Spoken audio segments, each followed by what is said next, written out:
একাধিক সেলের সমন্বয়ে তৈরি হয় ব্যাটারি। ইলেকট্রনিক হাতঘড়িতে ব্যবহার করা হয় সেল।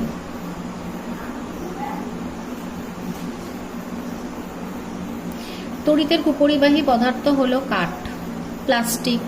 তড়িৎ প্রবাহ বন্ধ করলে তড়িৎচুম্বকের চৌম্বকত্ব থাকে না। এমন একটি যন্ত্রের নাম হলো যেখানে তড়িৎ শক্তি তাপ শক্তিতে রূপান্তরিত হয়। Electric heater.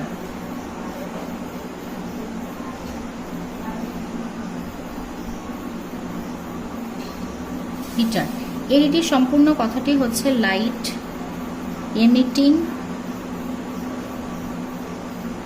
ডায়োড। এটা ভীষণ ইম্পর্ট্যান্ট।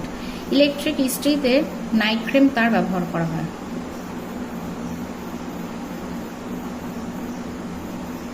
বাল্বের ফিলামেন্ট তৈরি হয় টাংস্টেন ধাতু দিয়ে। ফিউজ তার খুব কম উষ্ণতায় গলে যায়। প্রতি একক দৈর্ঘ্যে তারের পাক সংখ্যা বাড়লে তড়িৎ চুম্বকের শক্তি বৃদ্ধি পায়।